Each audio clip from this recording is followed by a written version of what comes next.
Quotex trading account থেকে Binance অ্যাকাউন্টে কিভাবে ডলার উইথড্র করবেন তার A to Z নিয়ম এই ভিডিওতে দেখানো হবে। তাহলে চলুন ভিডিওটি শুরু করা যাক। প্রথমে কোয়াটেক্সের ট্রেডিং ইন্টারফেসে চলে আসবেন।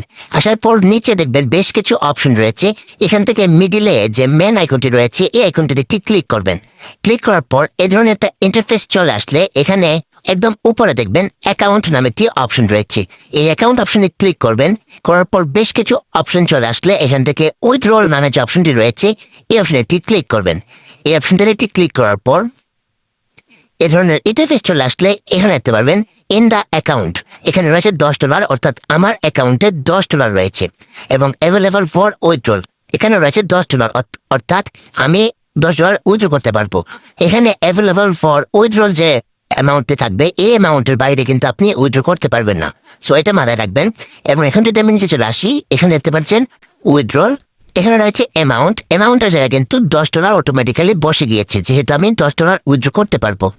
এবং দেখতে পাচ্ছেন পেমেন্ট মেথডের জায়গায় কিন্তু বাইন্যান্স পে বসে গিয়েছে। এখন কোয়াটেক্সের উইথড্র দেওয়ার জন্য কিন্তু একটি নিয়ম রয়েছে। আপনি যে মাধ্যমে ডিপোজিট করবেন সেই মাধ্যমে কিন্তু আপনাকে উইথড্র করতে হবে। যেমন আপনি যদি পেমেন্ট নেটওয়ার্ক যেমন বিকাশ, নগদ, রকেট এইগুলোর মাধ্যমে যদি আপনি ডিপোজিট করে থাকেন, যেমন আপনি বিকাশের মাধ্যমে যদি ডিপোজিট করে থাকেন সেক্ষেত্রে কিন্তু আপনাকে বিকাশ, নগদ, রকেট এই 3 মাধ্যমে উইথড্র করতে হবে। আর আপনি যদি বাইন্যান্স, বিটকয়েন এই ধরনের ক্রিপ্টো নেটওয়ার্ক দিয়ে ডিপোজিট করে থাকেন সেক্ষেত্রে আপনাকে কিন্তু বাইন্যান্স, বিটকয়েন এইগুলোর মাধ্যমেই উইথড্র করতে হবে। আশা করি বুঝতে পেরেছেন। সো আমি যেহেতু ডিপোজিট করেছিলাম বাইন্যান্স থেকে এবং আমি কিন্তু এখন উইথড্র করবো বাইন্যান্স থেকে। সো বাইন্যান্সে আমি এখানে দিলাম, দেওয়ার পর দেখতে পাচ্ছেন বাইন্যান্স পে দেওয়া রয়েছে এবং নিচে দেখতে পাচ্ছেন নেম, এখানে আপনার বাইন্যান্স অ্যাকাউন্টের নামটি দিয়ে দিবেন। দেওয়ার পর এখানে দেখবেন রিসিভ টাইপ, এখানে ক্লিক করে বাইন্যান্স অ্যাকাউন্ট আইডি রয়েছে এবং বাইন্যান্স অ্যাকাউন্ট ইমেল রয়েছে। আপনি চাইলে আপনার বাইন্যান্স অ্যাকাউন্টের ইমেলটি এখানে দিতে পারেন অথবা আইডি দিতে পারেন। আমি সবসময় সাজেস্ট করি যে আপনি এখানে বাইন্যান্স আইডির মাধ্যমে উইথড্র করবেন। সো আমি এখান থেকে বাইন্যান্স আইডিটা দিয়ে দিলাম।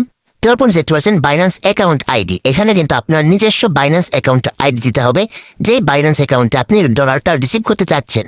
সো আমি এখানে আমার বাইন্যান্স অ্যাকাউন্টের আইডি দিলাম। আপনার বাইন্যান্স অ্যাকাউন্টের আইডি আপনি কিভাবে কপি করবেন বা কোথায় পাবেন তা আমি ভিডিও শেষে দেখিয়ে দিব।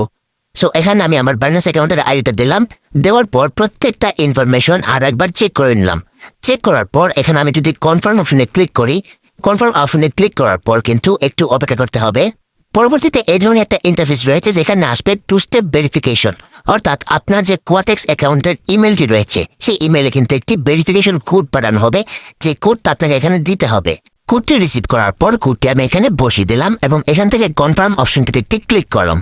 দেখতে পাচ্ছেন এখানে রয়েছে ইউর রিকোয়েস্ট সাকসেসফুলি সেন্ট, অর্থাৎ আমার পেমেন্ট রিকোয়েস্টটা কিন্তু সাকসেসফুলি সেন্ট হয়েছে। এখন বিষয় হচ্ছে আমার ডলারটাকে আমি রিসিভ করেছি বা কতক্ষণ সময় লাগে ডলারটা রিসিভ করতে। কোয়াটেক্স কিন্তু বলে দেয় যে 48 ঘন্টার ভিতরে বাইন্যান্স অ্যাকাউন্টে আমার ডলারটা পৌঁছে যাবে, বাট এটা সবসময় তারা বেশি সময় নেয়, অনেক কম সময়ে কিন্তু ডলারটা পৌঁছে যায়। এখন বিষয় হচ্ছে আমার ডলারটা পৌঁছাতে বা আমার অ্যাকাউন্টে আসতে কতটুকু সময় লেগেছে সেটা আমি আপনাদেরকে জানাবো। আপনারা ভিডিওর শেষে একদম আমার কমেন্ট বক্সটা একবার চেক করবেন।